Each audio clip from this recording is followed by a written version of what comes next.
बिस्मिल्लाहिर्रहमानिर्रहीम वसल्लल्लाहु अला नबील करीम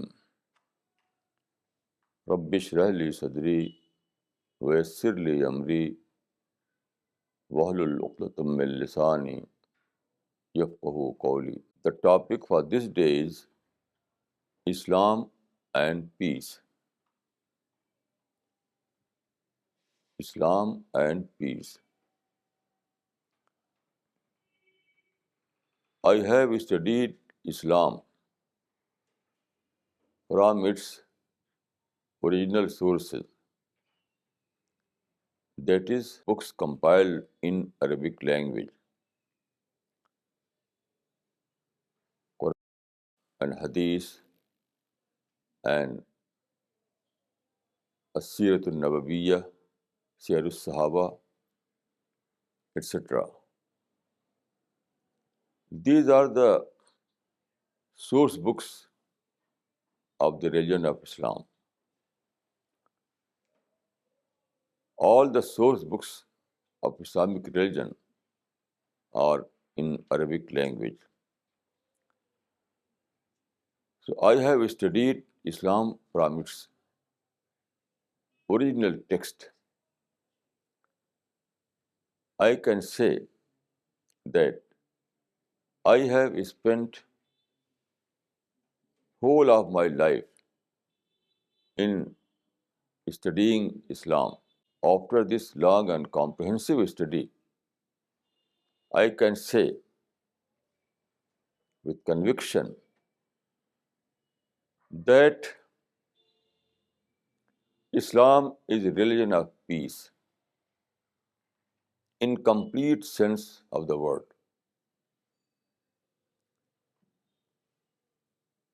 The very word Islam has a connotation of peace. You know, the root word of Islam is silm, S-I-L-M, silm. In Arabic language, silm means peace. So, by the very name, Islam means religion of peace, religion of peaceful living,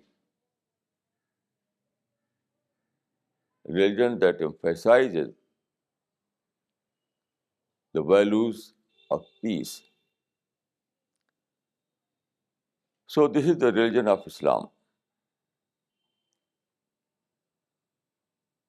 Although there are many material published in different papers and books that depict the picture of Islam in another way. For example, the London Times published an article about Islam. The caption of this article was, "A religion that sanctions violence."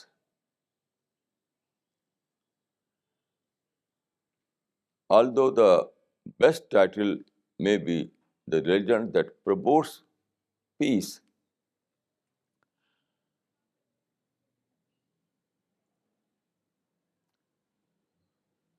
One Orientalist refers an event from the early period of Islam. He says that when there was Battle of Badr, Battle of Badr, Battle of Badr was a defensive war from the Prophet's side. Any Meccan people who returned hostile against the Islamic religion, they attacked Medina, where Prophet was living with his companions. So Prophet was compelled to go for defense. So Battle of Badr was a defensive war. At that time, in some traditions, it is mentioned that the Prophet himself was not involved in the battle. He was sitting in, in an aloof place that is called in books Arish. Arish means a temporary shelter, a temporary shelter or makeshift shelter. Arish means makeshift shelter. So the Prophet was sitting under this Arish, and the battleground was in front of him. So the tradition says that at that time, when was Prophet sitting under this Arish, he was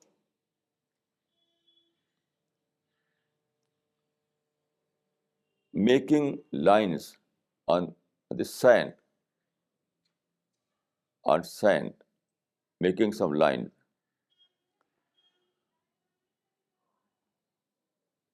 The report says nothing except this.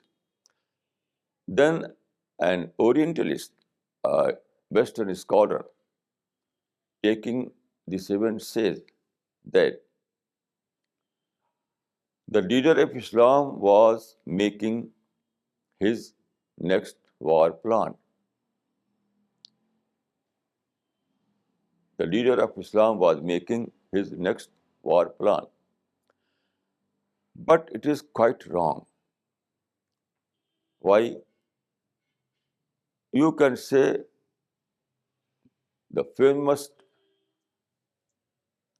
book on Islamic history, that is Al-Bidaya wa Nihaya. The author was Ibn Kasir. It is a very authentic book on Islamic history. So, in this book, you can find that when Prophet was seated under this Arish,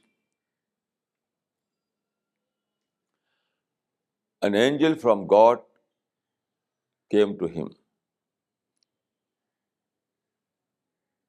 An angel said, O Prophet, God has conveyed you salam. Salam means peace. So at that time, when Prophet was sitting in Arish during the Battle of Badr, he received a message from God that was message of peace.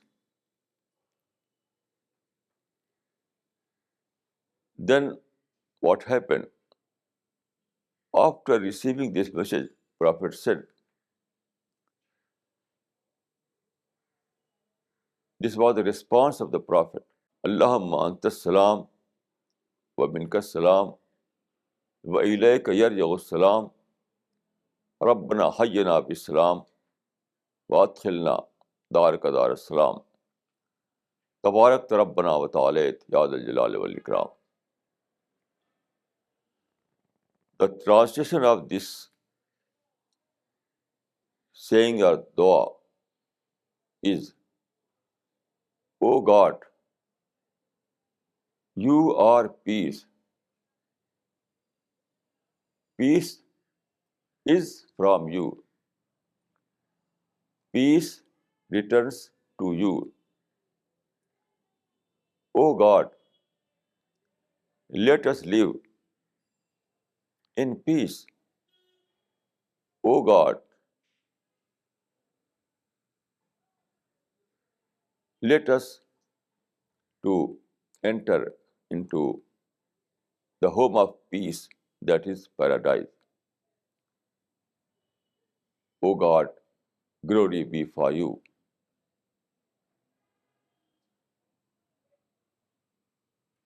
You can see here the prophetic vision, prophetic sentiment. He is living in peace even at the time of war. The exchange between prophet and God at that time was in terms of peace. God sends a message of peace, and the response of prophet was in terms of peace. So this is the true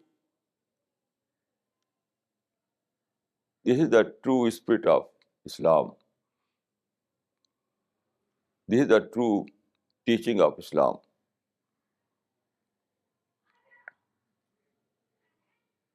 Islam is a religion of peace and not a religion of war or violence. Now, why Islam gives so much emphasis on peace? What is peace? Generally, scholars define peace as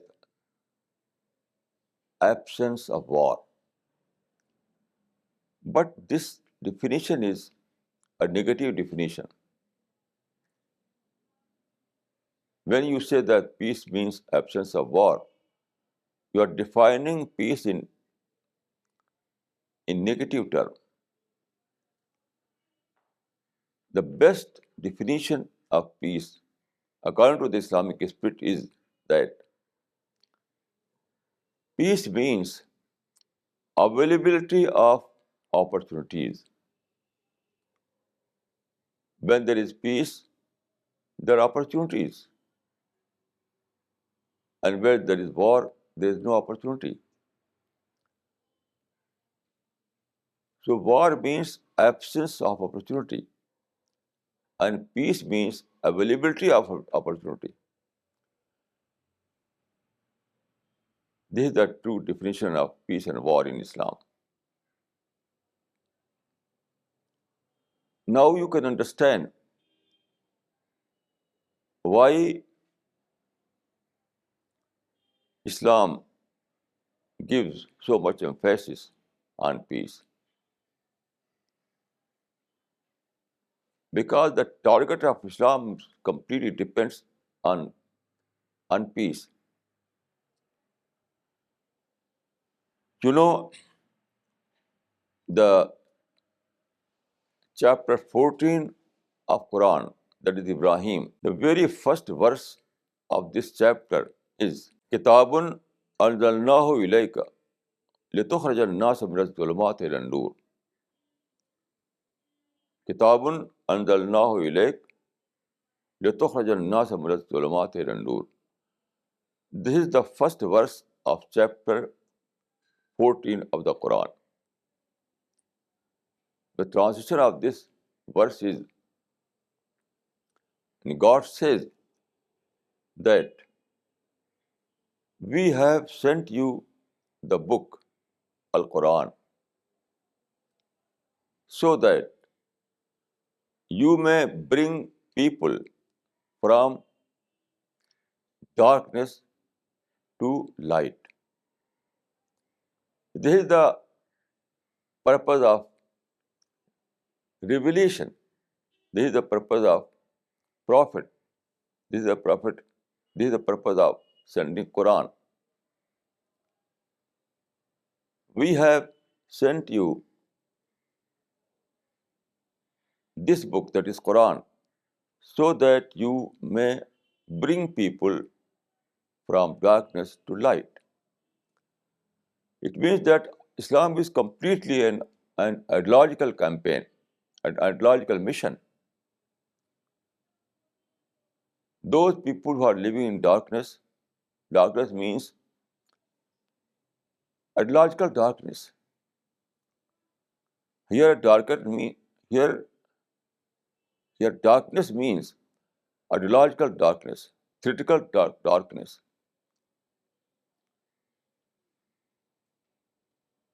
So, the purpose of Quran, the purpose of Prophet is to, to bring people from this ideological darkness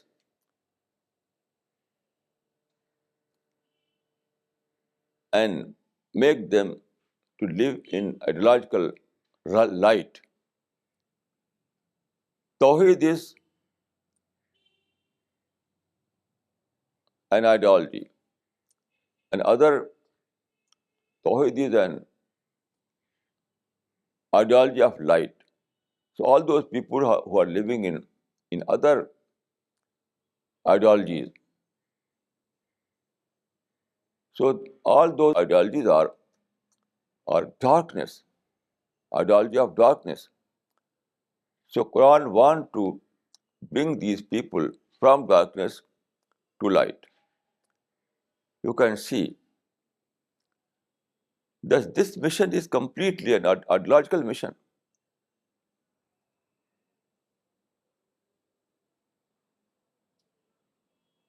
This mission can be achieved only through peace, not through sword and gun and war. This mission is based completely on persuasion, on dialogue, on discussion,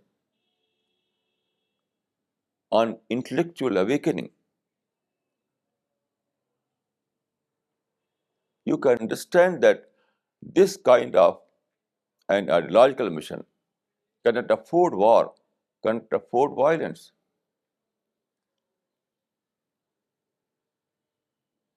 It is but natural that this kind of mission requires peace every time, at any cost, at any price.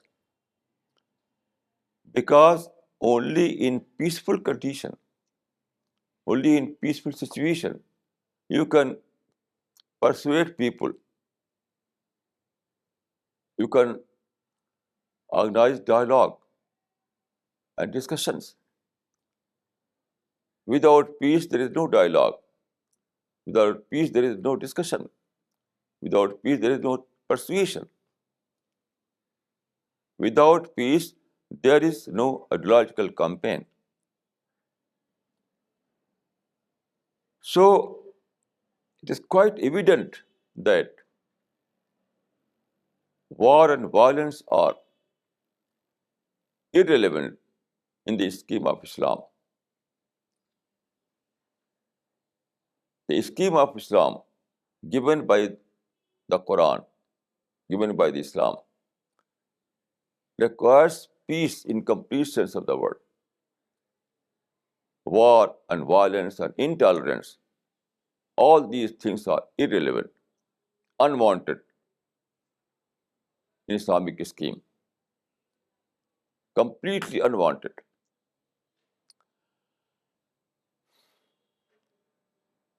Because of this reason, Quran emphasizes greatly on patience, that is sabr. Sabr. Sabr is the most important teaching of Islam. You know, there is a very unusual verse in the Quran. Innama yuwaffas sabirun ajrahum bighairi hisab. Innama yuwaffas sabirun ajrahum bighairi hisab. This is very unusual verse because it says that those people who are patient people, who perform sabr, they will be given reward. They will be unaccounted reward.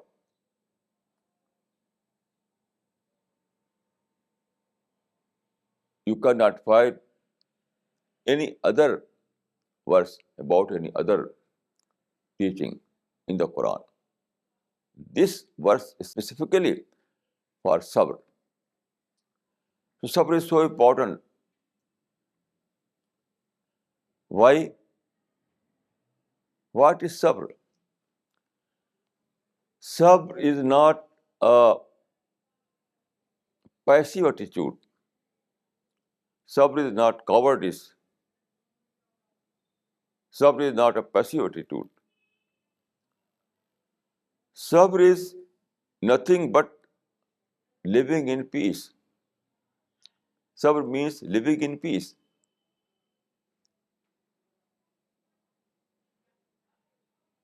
I can say with conviction that this is the only definition of sabr. Sabr means patience. And Islamic patience is not cowardice. Islamic patience is living in peace. Now, what is living in peace? You know, in this world is a world of test. We are here for test. Pre-death period, we are living in test. Present world is a testing ground. So, because of this scheme, God has granted man complete freedom. Everyone, every man and woman has, every man and woman enjoys complete freedom given by God, by the Creator Himself. So no one has right, no one has power to abolish this this freedom. So when man enjoys complete freedom, so it is but natural that they misuse this freedom. Everywhere you can see this phenomena that people are misusing their freedom. Now, when people misuse their freedom, then it means creating problem. When a man or woman misuses his freedom, it means he or she is creating problems for others. So according to this scheme of God, according to this creation plan, every is a born problem person. Everyone is a problem creator.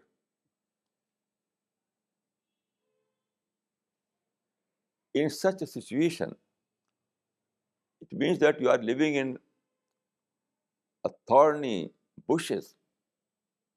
You are living in a society where everyone creates problem. So in such a situation, sabr means adopting peace unilaterally. When you adopt the principle of patience unilaterally, then it is sabr.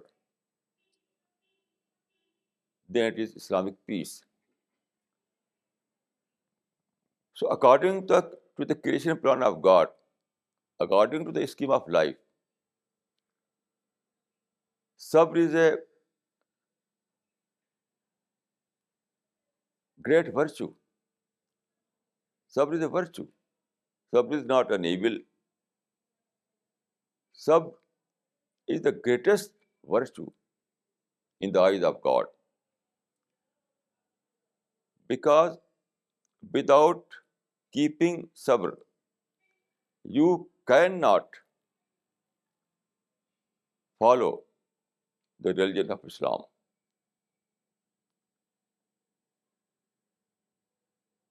Without keeping patience or sabr, you cannot purify yourself. No. As Quran says, who will be settled in paradise? Zalika jazao man tazakka. Those who have purified their soul. So only purified souls can find entry into paradise. So this process, in purifying your soul, is a process, long, long process. How you can maintain this process successfully? Only through sabr. Without sabr, you cannot maintain this process that will lead you to paradise. So sabr is the most important teaching of Islam. And when sabr is most important teaching of Islam, then it means peace is most important teaching of Islam. And war and violence are most unwanted practice in Islam,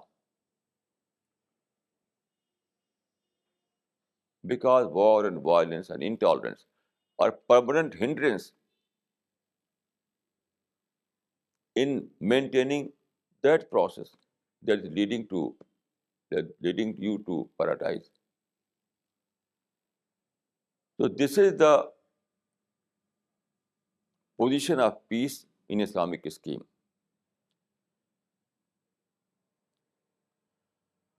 Then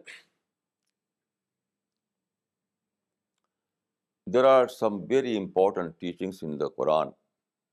Example, Quran says, "In istaqamu lakum fastaqimu lahum, wa in janahu lis-salmi fajna laha." These verses means that when the other party offers you peace, so accept it. If the other party offers you and says that let us live in peace, so you have to accept it without delay.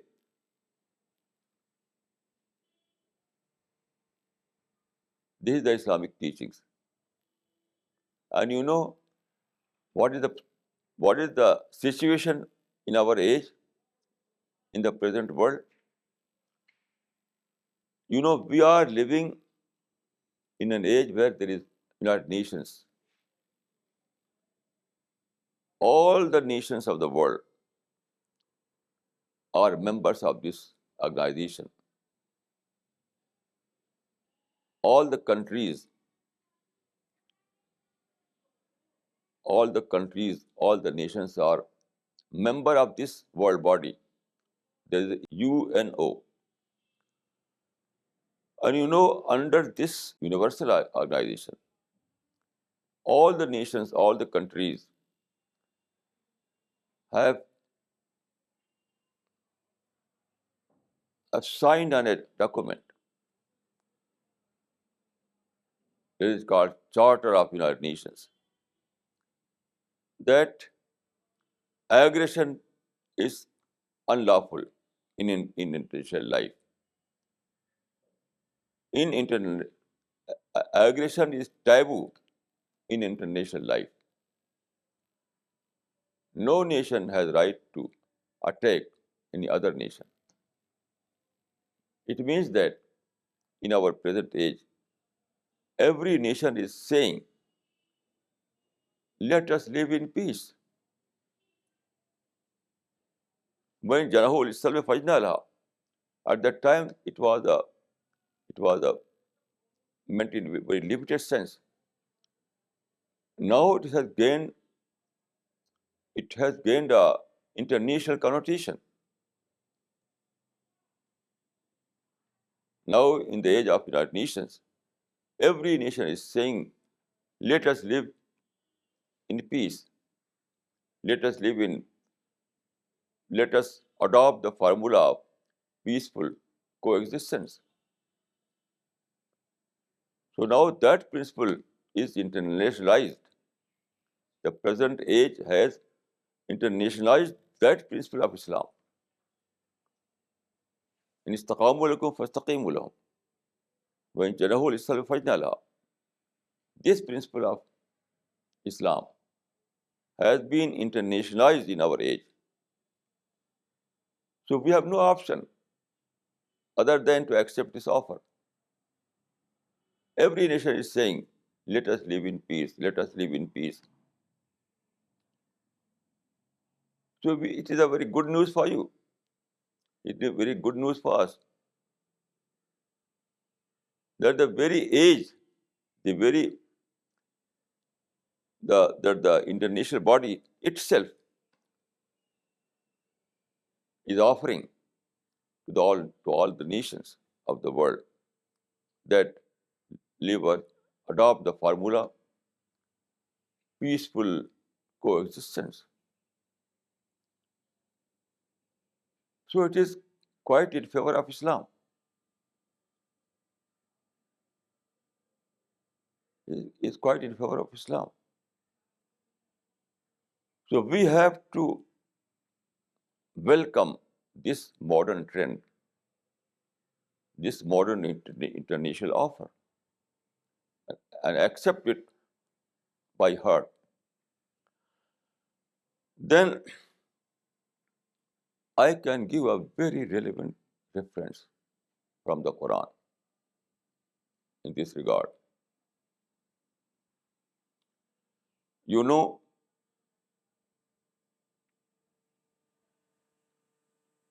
Prophet was born in Mecca.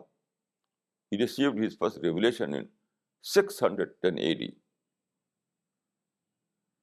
So at that time, Meccan people were idol worshippers.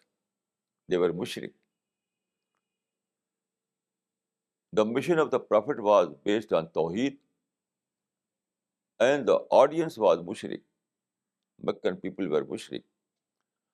So they turned hostile. They became enemy. So there was persecution against the Prophet and his companions. Then what happened? After 13 years of this sad experience, Prophet decided to leave Mecca. He decided to migrate from Mecca and settle in Medina. Here is a very important point. What was the final word he gave Meccan people at that time when he migrated to Medina?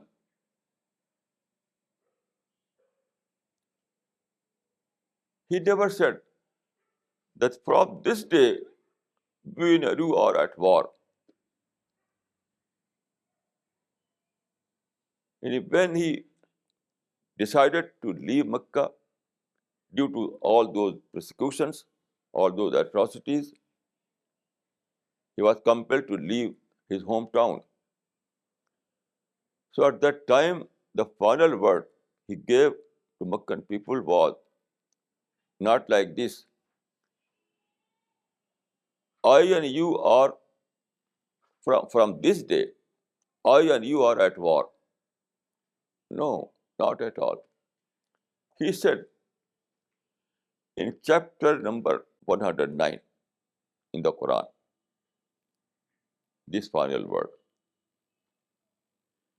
He said, Lakum deenukum waliya deen. He said this word and left Mecca. Lakum deenukum waliya deen. For you, your religion, for me, mine. This was the final word of the Prophet of Islam when he migrated from Mecca to Medina. Lakum deenukum waliya deen. For you, your religion, for me, mine. What it means? It means that from this day, it means that it was a difference management. It was a formula of difference management.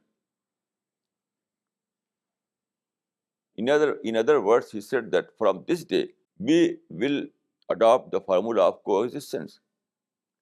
For you, your religion, for me, mine. He never said that from this day, we and you are at war. But he said that from this day we will adopt the formula of peaceful coexistence. This was the formula of difference management adopted by the Prophet of Islam. It's very important. The formula of coexistence. Prophet was the first to give this formula in the history. The formula that is now adopted by the United Nations was adopted by the Prophet. The Prophet was the first to adopt this formula in 7th century AD. So he said, for you your religion, for me mine. This is the essence of principle of coexistence. By saying this, he said, from this day we will adopt the formula of peaceful coexistence. And peaceful coexistence is the only way of existence in this world. So this unique formula, this is the unique formula of peace. And Prophet of Islam was the first to give this formula in the history. So Islam is a religion of peace in complete sense of the word. The event at the time of Battle of Badr is narrated by Al-Bidaya wa Nihaya. This event is a peaceful event. It tells us what is the true spirit of Islam. That is the spirit of peace. But some Orientalists fail to understand it.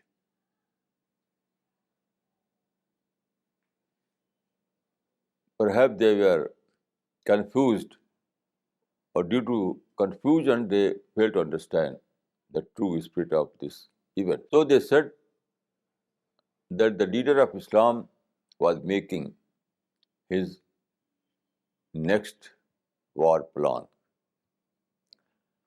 But if you see what the spirit of Prophet at that time,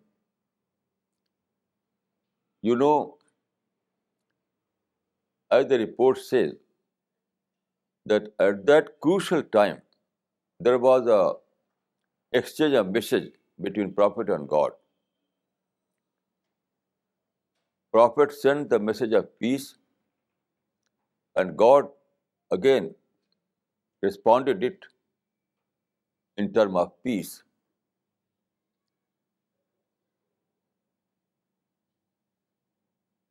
By taking this, you can say rightly that the Prophet of Islam was making his next peace plan, and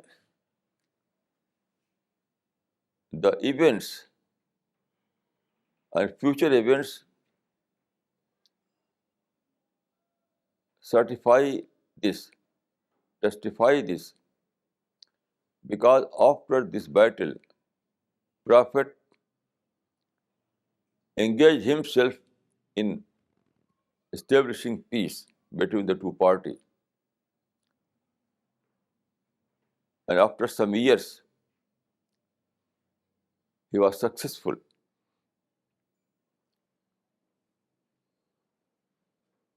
In the early history of Islam, there was a historical agreement between the Prophet and his opponents. It is called in the history of Islam Sulhul Hudaybiyah. That is, Hudaybiyah agreement. This agreement was, in fact, an agreement of peace. In this agreement, it was mentioned, it was decided that up to 10 years there will be no war between the two parties. Although this agreement was a kind of unilateral agreement, one-sided agreement, because other party rejected all the conditions of the Prophet and they compelled the Prophet to accept their condition unilaterally. So it was a one-sided agreement. But the most important thing was that it was a 10 years peace plan. Then what happened? When Prophet finalized this peace treaty between the two parties,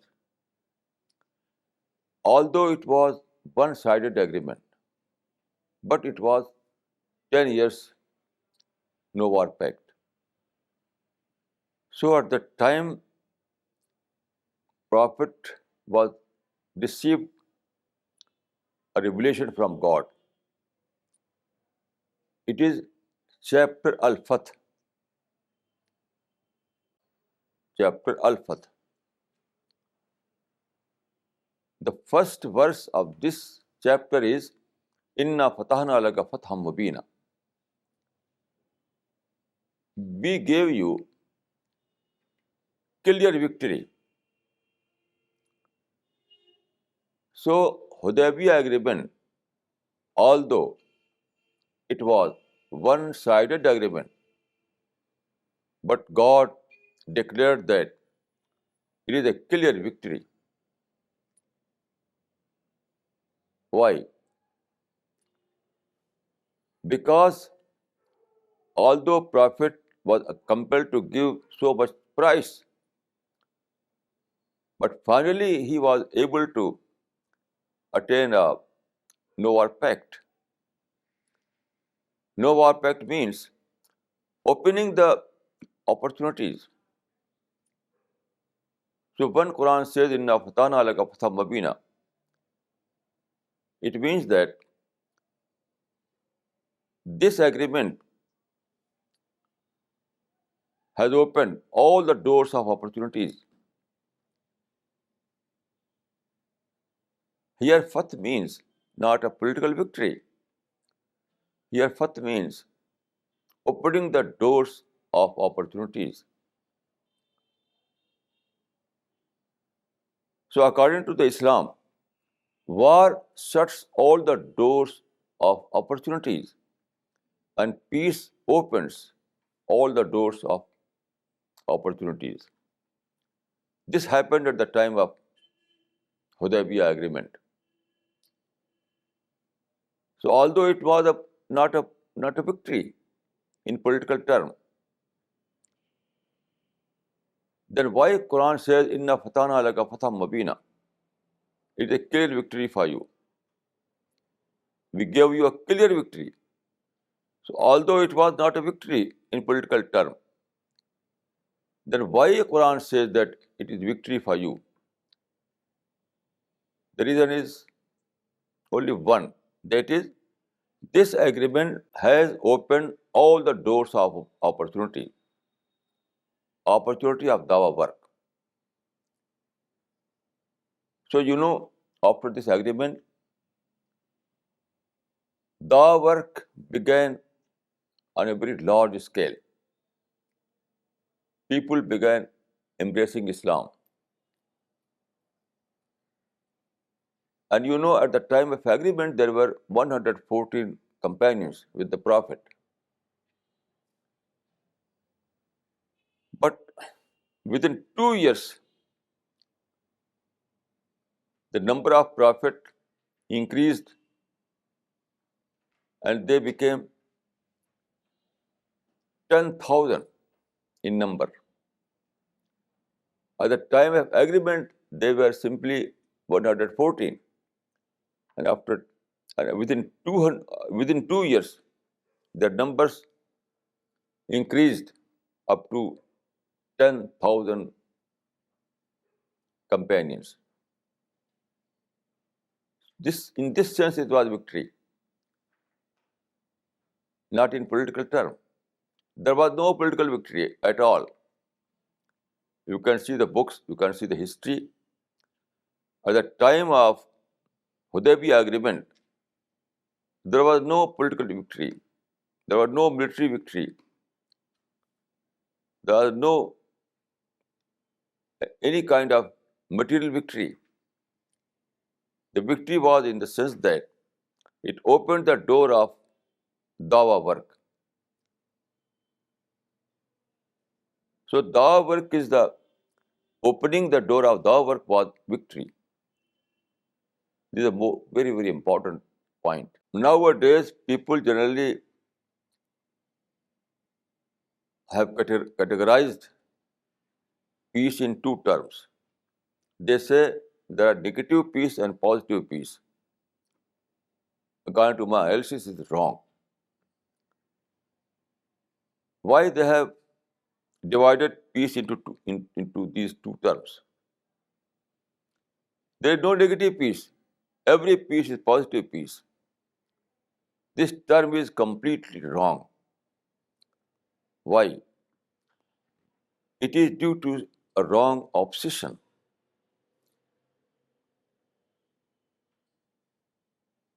People generally say that we want peace, but peace with justice.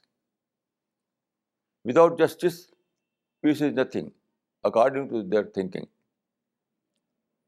So they say that those people who are engaged in violence and war, they say, yes, we want peace. We want peace, but peace with justice. You will give us justice and we will give you peace. This is wrong. Because justice is not a part of peace. No. Justice is not a part of peace. Peace cannot give you justice. Peace only gives you opportunity.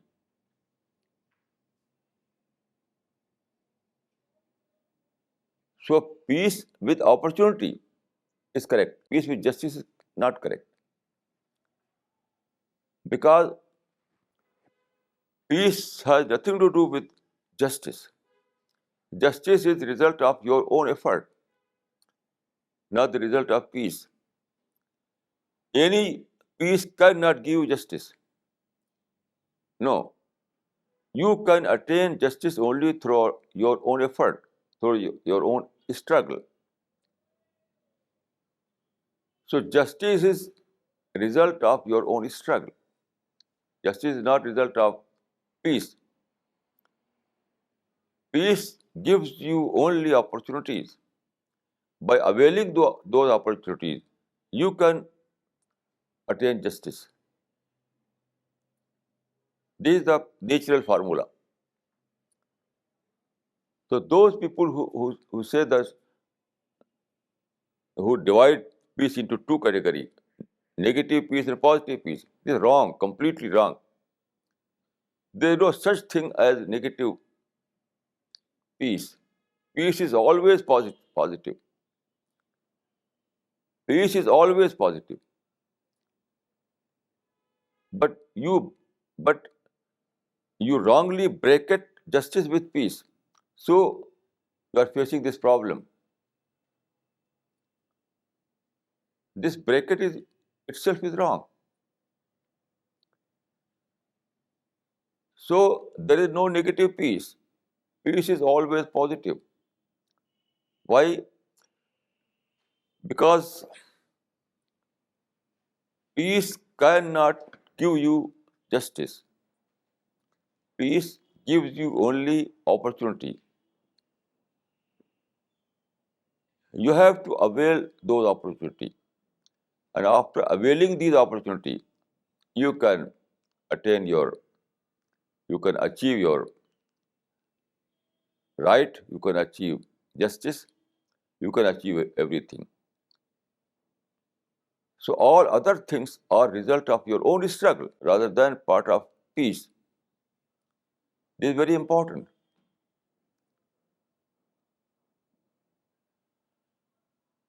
By studying the life of the Prophet of Islam, I have learned a very important formula. In my words, Prophet of Islam was greatest status quoist of the history. But his status quoism was positive status quoism. He was not simply status quoist. He was His formula was positive status quoism. What it means? It means that accept the status quo and avail the opportunities. This was his formula. In every situation, there are some problems, but at the same time, there are some opportunities.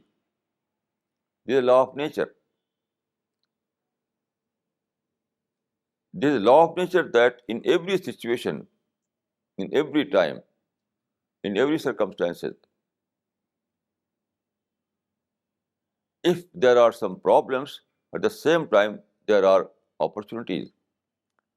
So you have to ignore the problems and you have to avail the opportunities. This is positive status quoism. Accept the status quo. Ignoring the problem means accepting the status quo. So accept the status quo and avail the opportunities present in the same situation. This is the prophetic formula, and this is, you can give a term it as positive status quoism. The Prophet adopted this formula everywhere in Mecca and Medina, both. For example, when he was in Mecca, there were 360 idols placed in Kaaba, in the premises of Kaaba. 360. It was the status quo. The status quo was quite unpleasant because Kaaba was built for Tawheed, for Ibadah, but at that time it was a place of idols. So Prophet accepted this status quo. He never tried to destroy all those idols. Never, never. But Prophet saw that there is an opportunity. People visit Kaaba every day from different towns, different part of the Arabia to to to worship their idols, to present their offering to these idols. So it was,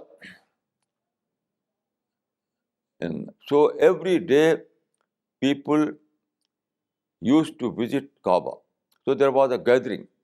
Every day there was a gathering. The Prophet ignored the presence of idols and he tried to avail this gathering. as, as an audience. This is the wisdom of the Prophet. There were two phenomena.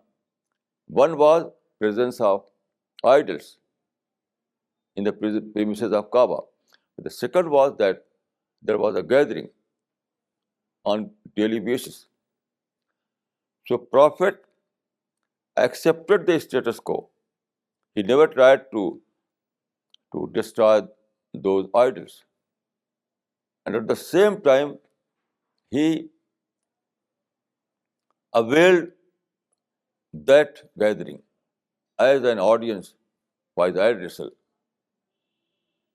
He used to visit Kaaba every day and say, O ayyuhan nas, qulu la ilaha illa tuflihu. He used to recite Al-Quran. And gradually people accepted Islam. So this was the prophetic wisdom. This was the prophetic method. In one word, you can say that positive status quo is the prophetic formula in such a situation.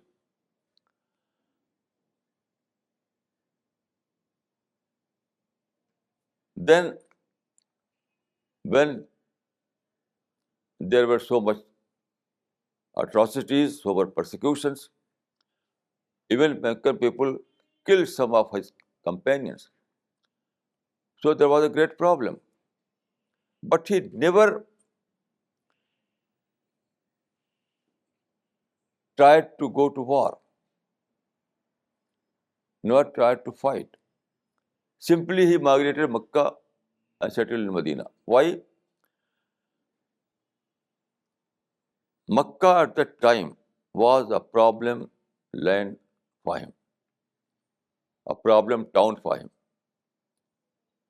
Mecca at that time was a problem town for him. But at the same time, Medina was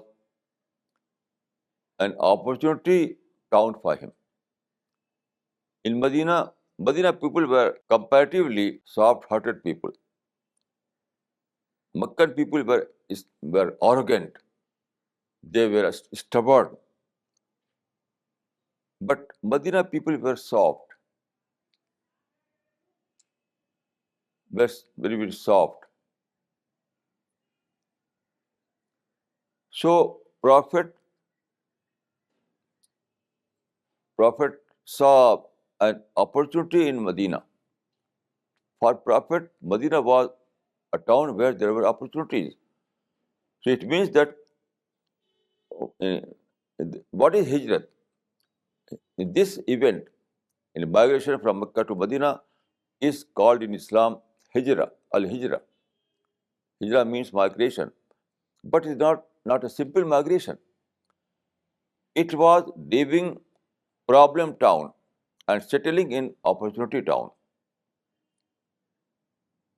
So it means that Islamic thinking is not based on land, it is based on opportunity.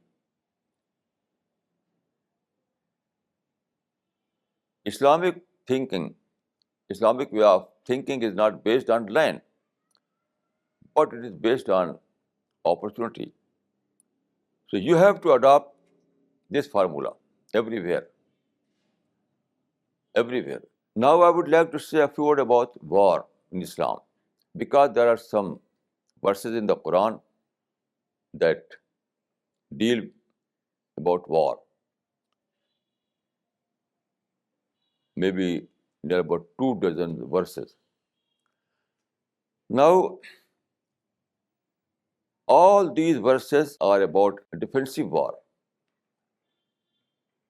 When Meccan people attacked Medina, then Prophet received some verses in the Quran that deal about war, that is defensive war. قَاتِلُوا الَّذِينَ يُقَاتِلُونَكُمْ. Fight with those who are fighting you. وَهُمْ بَدَوْكُمْ أَوَّلَ مَرَّةٍ. All these verses, if you read these verses themselves say that it is a defensive verses, not offensive verses. So you have to know that in Islam, peace is the rule and war is an exception.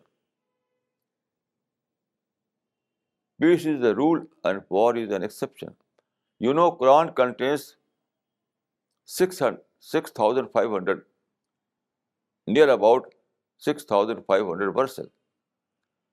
All these verses, more than 99% of these verses deal about peace and tolerance and justice and moral values.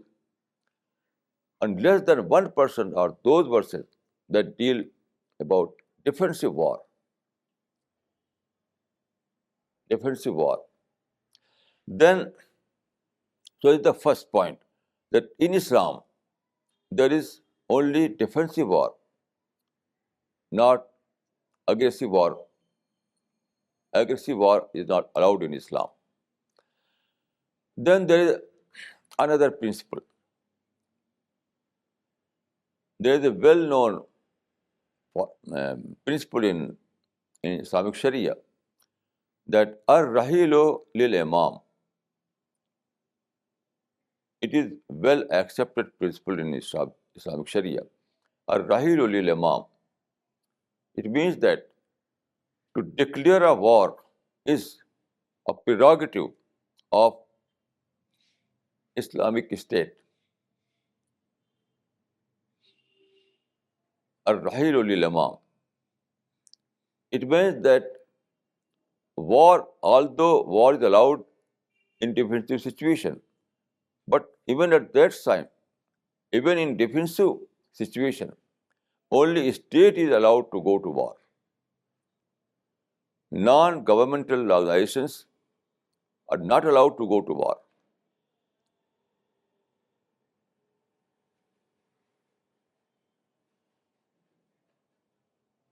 So even in defensive situation, only state is allowed to go to war. Non-governmental agencies are not allowed. For them it is haram. So according to Islam, the definition of terrorism, I will tell you what is the definition of terrorism in Islam. It is a very important question. What is the definition of terrorism? So according to Islam, the definition of terrorism is use of arm by other than state, other than established state. Use of arm by other than established state. This is the definition of terrorism. So no private person, no organization other than government is allowed to go to war. Then there are some other conditions. For example, by taking this teaching, you can say that there are several kind of wars. These are called as guerrilla war, proxy war, etc. So I can say that in Islam there is no guerrilla war, no proxy war, no aggressive war, and also no undeclared war. Quran says, "Fambiz ilayhim ala sawa." It means that if you want to go to war, even in defensive situation, you have to declare that from this day we and you are at war. It is compulsory. So there is no undeclared war in Islam. So guerrilla war, proxy war, secret war, undeclared war, aggressive war, wars fought by other by agencies other than government, other than state. So all these wars are haram in Islam. Only one kind of war is lawful in Islam. That is defensive war, fought by an established government. It is very, very clear in Islam.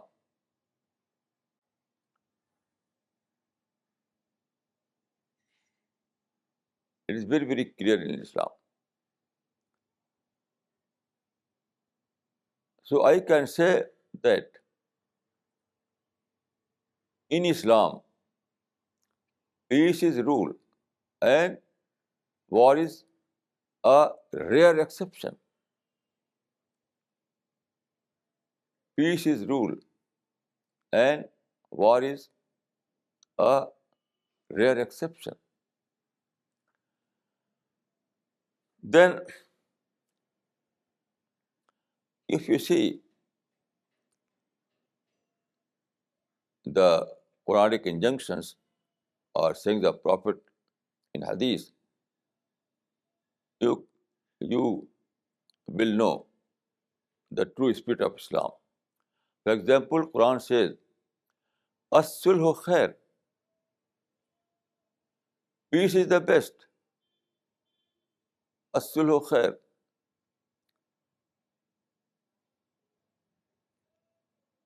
It means that at the time of confrontation, you have to adopt peaceful method rather than violent method. There is a hadith in Sahih Bukhari, narrated by Aisha, the wife of the Prophet. She says, Ma khuyyira Rasulullah sallallahu alayhi wasallam bain amrayn illa ikhtara aysarahuma. Whenever the Prophet had to choose between the two, he always opted for easier option rather than harder option. Now it is evident that peaceful method is easier option and violent method is harder option. The Prophet always adopted in every situation the peaceful course of action rather than violent course of action. This is as-sulhu khair. As-sulhu khair. The Prophet said, La tatamannaw liqa al-aduwwi wasalullah al-afiyah.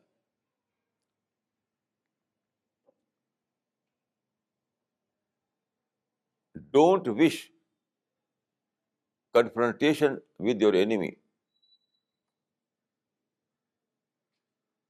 Ask peace from God. Ask always peace from God.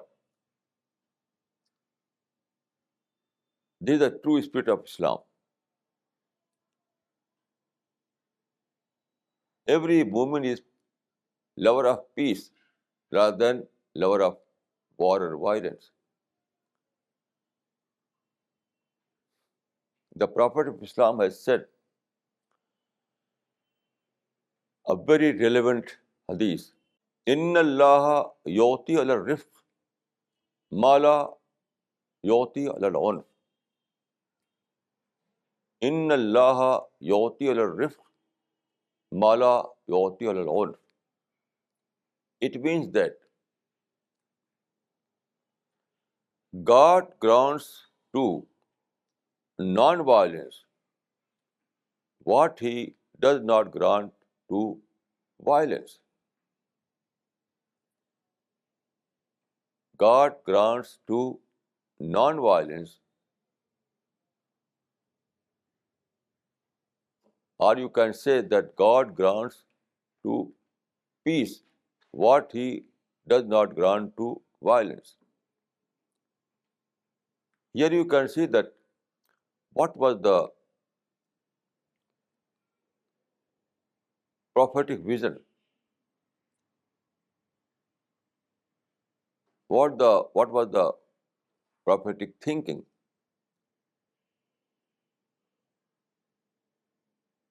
Prophetic vision or prophetic thinking is that you have to see the power of peace. If you fail to see the power of peace, then you are not a believer of Islam.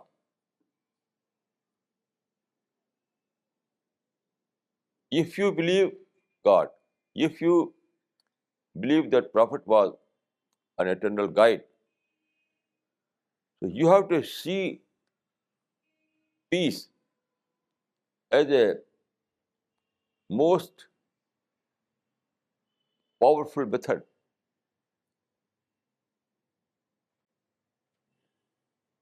Peaceful method is far more effective than the violent method. This is law of nature. This is not simply a saying. It is law of nature. It means that according to the law of nature, peace is peaceful method is far more effective than the violent method. The law of nature. You cannot go against the law of nature. You have no when comes the law of nature, we have no option. In this world, we are governed by the law of nature in every aspect of life. So when comes the law of nature, we have no option other than to adopt it. So according to the law of nature, peaceful method is far more effective than the violent method. This is very clear. There is no ambiguity in this saying. There is no ambiguity. So all those people who are engaged in violence, in fighting, they are unaware of the Islamic spirit. They don't know what is Islam. They don't know what is the teachings of the Prophet of Islam. So I can say with conviction that peace is the only option for us. If you are a true believer of Islam, we have no option other than peace. أقول قولي هذا وأستغفر الله لي ولكم أجمعين.